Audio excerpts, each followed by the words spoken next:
محدث بریلوی، آپ جس دور کے اندر پیدا ہوئے اور جس دور کے اندر آپ نے دین متین کی خدمت انجام دی ہے، یہ دور نہایت ہی انوکھا دور تھا۔ آپ کا دور یہ وہ دور تھا کہ جو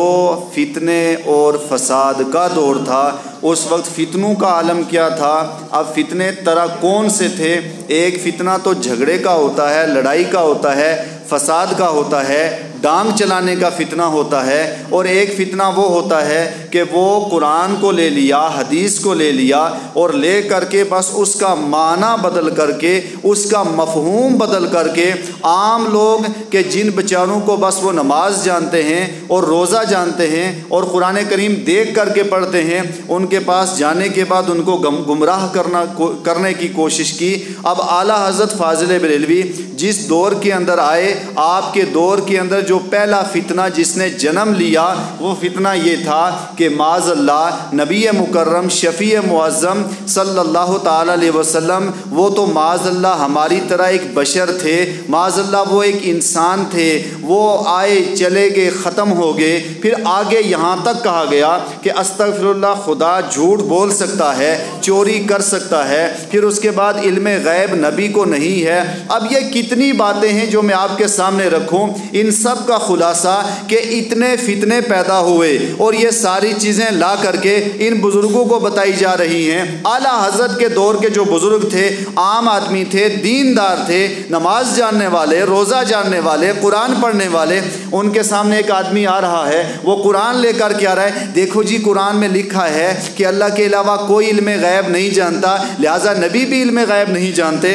دیکھو قرآن میں اب وہ عبارتیں ہم پڑھنا نہیں چاہتے۔ یہ ساری چیزیں جب آنا شروع ہوئی اور لوگوں کا اب قریب تھا کہ لوگوں کا ایمان ختم ہو جائے گا، کی بارگاہ میں عرض کی، اے مولا تو ہمیں ایک ایسا مرد کامل عطا فرما، ایک ایسا بزرگ عطا فرما جس کے اندر علم بھی ہو، حکمت بھی ہو، تصوف بھی ہو، سارے علوم و فنون کا منبع ہو، اور وہ ان سارے جو فتنے ہیں ان کا منہ توڑ جواب دے۔ اللہ تبارک و تعالی نے ان بزرگوں کی اور سب لوگوں کی دعاؤں کو قبول کیا اور ان کو ایک انمول تحفہ عطا کیا جس کا نام امام احمد رضا محدث بریلوی تھا۔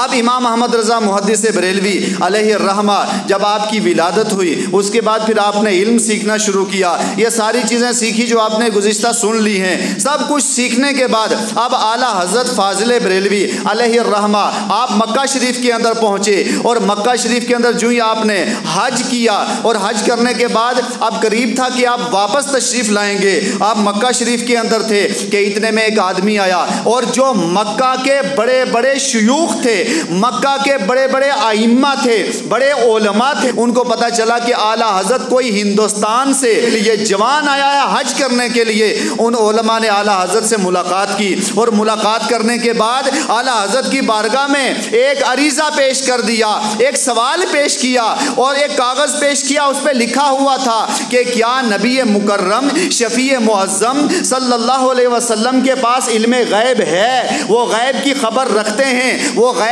جانتے ہیں یا نہیں جانتے؟ اگر جانتے ہیں تو دلائل کی روشنی میں آپ جواب دو۔ تو آپ روایت کے اندر ہے کہ اعلیٰ حضرت سوموار کا دن ہے اور آگے منگلوار ہے، پھر آگے بدھوار کو اعلیٰ حضرت نے واپس لوٹنا تھا، اور اعلیٰ حضرت کا عالم یہ تھا جب آپ حج سے فارغ ہوئے آپ کو اتنا بخار تھا، اتنا بخار تھا کہ آپ کے اندر اتنی ہمت نہ تھی کہ آپ تحریر کر سکیں۔ آپ اسی عالم میں آپ نے کاغذ بھی لیا، قلم بھی لیا، حرم کے اندر بیٹھنے کے بعد آپ نے کاغذ پنسل لی اور لکھنے کے بعد لینے کے بعد لکھنا شروع کیا، اس میں ایک دلیل لکھی، دوسری دلیل لکھی۔ اب آگے سنیے، اعلیٰ حضرت نے لکھنا شروع کیا، اور لکھنے کے بعد جب وہ سارے اوراق جمع کیے تو وہ 460 پیج بنے، اور یہ کتنے دیر میں؟ ایک دن میں یا 2 دن میں نہیں، اعلیٰ حضرت نے 8 گھنٹے کے اندر 400 صفحات لکھ کر کے ثابت کیا اللہ نے مصطفیٰ کو علم غیب عطا فرمایا ہے۔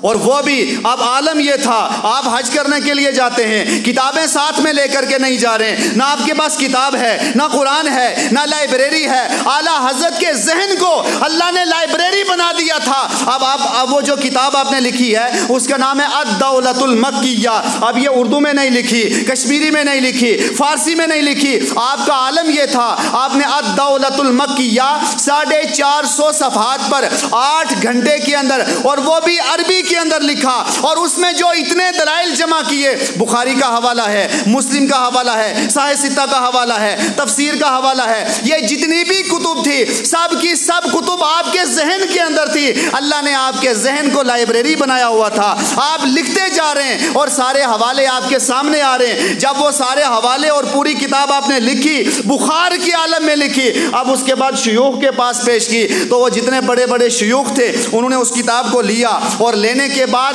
سارے شیوخ جمع ہوئے، اور جمع ہو کر کے اس کتاب کو حرف بہ حرف پڑھا، لفظ بہ لفظ پڑھا، اس کا تکرار ہوا، سنا، اور سننے کے بعد سب نے کہا واہ امام احمد رضا، آپ کے علم کا کیا کہنا، آپ کے جو ہے مہارت کا کیا کہنا، آپ کے حافظے کا کیا کہنا۔ جو کتابیں ہم لائبریری میں دیکھا کرتے، اللہ تعالیٰ نے اعلیٰ حضرت کے ذہن میں وہ ساری لائبریریاں اتار دی ہیں۔ محدث بریلوی آپ کے علم کا عالم یہ تھا کہ جتنے بھی اعتراض آتے گئے، ہمارے پاس فتاوی رضویہ موجود ہے، جتنے بھی اعتراض آتے رہے تو اعلیٰ حضرت نے جواب کیسے دیا؟ جیسے آپ سے کوئی سوال کرے گا کہ یہ پانی جو ہے اس سے وضو کرنا جائز ہے یا نہیں، تو آپ پانی دیکھیں گے اور دیکھنے کے بعد کہہ دیں گے ہاں پانی ناپاک ہے، وضو نہیں کرنا، بس اتنی بات ہے۔ یا بڑے بڑے علماء، ان سے کوئی بھی سوال کیا جائے تو وہ 2 لفظوں میں جواب دیں گے کہ ہاں یہ جائز ہے، یہ ناجائز ہے، بس اتنے میں جواب دے دیا جاتا ہے۔ مگر اعلیٰ حضرت امام احمد رضا محدث بریلوی آپ کے علم کا عالم یہ تھا کہ جب آپ سے کوئی سوال کرتا تو اس کے جواب میں سب سے پہلے اعلیٰ حضرت قرآن کی آیت لکھتے، پھر اس کے بعد تفسیر لکھتے، پھر اس کے بعد حدیث لکھتے، پھر محدثین کے اقوال لکھتے، اور اقوال لکھنے کے بعد یہ ساری بحثیں کرنے کے بعد پھر امام احمد رضا کہتے فلاں امام نے یہ کہا، اس پر میں یہ کہتا ہوں، فلاں محدث نے یہ کہا، میں اس پر یہ کہتا ہوں، فلاں محقق نے یہ کہا، اس نے یہ تحقیق کی اور اس پر میں اپنی تحقیق پیش کرتا ہوں۔ آپ کے پاس ایک سوال آتا تو آپ اس کے جواب میں ہاں یا نہ میں نہیں لکھتے، بلکہ جب اس کے جواب کو سمیٹا جاتا تو وہ پوری ایک کتاب بن جایا کرتی تھی۔ اللہ تعالیٰ نے آپ کے ذہن کو اتنی وسعت دی تھی کہ محدث علی صورتی یہ ایک جگہ بیٹھے ہوئے تھے اور امام احمد رضا محدث بریلوی آپ بھی بیٹھے ہیں۔ کھانا کھانے کا وقت آیا، غلام محمد صاحب کھانا کھانے لگے تو کھانے میں انہوں نے وہ بینگن، محدث علی صورتی آپ نے بینگن کی فضیلت پر ایک حدیث پڑھی، حدیث پڑھ کے بتایا کہ بینگن کی بہت بڑی فضیلت ہے۔ اعلیٰ حضرت پاس میں بیٹھے ہوئے دسترخوان پہ، اعلیٰ حضرت دسترخوان پہ بیٹھے ہوئے ہیں، اعلیٰ حضرت نے جواب میں 14 حدیثیں پیش کی، 14 حدیثیں پیش کی، اور آپ کے علم کا عالم یہ تھا، آپ کے نالج کا عالم یہ تھا، آپ نے 14 حدیثیں پیش کرنے کے بعد ان پہ جرح کی، اور جرح کرنے کے بعد کہا یہ 14 حدیثیں ضعیف ہیں، 14 کی 14 کہا یہ ضعیف ہیں۔ علم کا عالم یہ تھا کہ محدث کے پاس اعلیٰ حضرت گئے اور آپ کو کوئی حوالہ درکار تھا، تو محدث کے پاس آپ کچھ دیر کے لیے رکے، رات کے لیے۔ ان کے پاس ایک فتوے کی بہت بڑی کتاب تھی، محدث علی صورتی کے پاس بہت بڑی کتاب تھی فتوے کی۔ اعلیٰ حضرت نے وہ کتاب لی اور لینے کے بعد پڑھنا شروع کیا، مکمل پڑھی، کچھ دیر کے لیے آپ کے پاس جب تک ٹرین آتی انتظار تھا۔ پڑھنے کے بعد اعلیٰ حضرت فاضل بریلوی آپ نے وہ کتاب پڑھنے کے بعد ان کو محدث کو واپس لوٹا دی، تو محدث نے کہا کہ آپ یہ کتاب اپنے ساتھ لے جائیں، ہو سکتا ہے آپ کو بعد میں ضرورت آ جائے۔ تو اعلیٰ حضرت فاضل بریلوی کہنے لگے کہ میں نے جتنی یہ پڑھ لی ہے الحمدللہ اللہ کے فضل و کرم سے اب مجھے کئی عرصے تک اس کتاب کو کھولنے کی ضرورت نہیں ہے۔ یہ جو میں نے پڑھا یہ حرف بہ حرف اللہ تبارک و تعالیٰ نے میرے ذہن کے اندر اتار دیا۔ پھر آپ جب لائبریری کے اندر بیٹھتے یا فتویٰ لکھتے تو کئی بار ایسا ہوا جب آپ کو حوالے کی ضرورت پڑتی تو فوراً اسی کتاب کا وہی فتویٰ جو آپ پہلے پڑھ کے آئے تھے، کچھ لمحہ کے لیے پڑھا تھا، آپ جب ضرورت پڑتی آپ اس کتاب سے بھی حوالہ پیش کر دیتے تھے۔ اللہ تبارک و تعالیٰ نے اعلیٰ حضرت امام احمد رضا محدث بریلوی آپ کو جو علم دیا ہے دنیا کے اندر کتنے علوم پڑھائے جاتے ہیں؟ مدارس اسلامیہ کے اندر جو عام مدارس ہیں ان کے اندر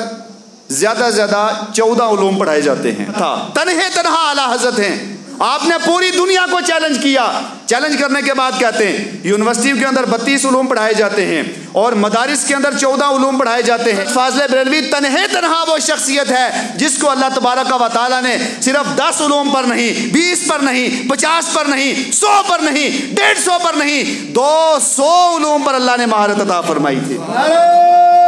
تکبیر، نعرہ رسالت، نعرہ رسالت. 200 علوم پر آپ کو مہارت عطا کی ہے اور وہ بھی صرف 2 لفظ نہیں، مکمل مہارت عطا کی. اعلیٰ حضرت فاضل بریلوی کہہ رہے ہیں اے دنیا والو، جب تم سب کے سب مل کر کے احمد رضا کا مقابلہ نہیں کر سکتے، مصطفیٰ کا کیسے مقابلہ کرو گے؟ جب احمد رضا کے علم کا عالم یہ ہے تو مصطفیٰ کے علم کا عالم کیا ہوگا؟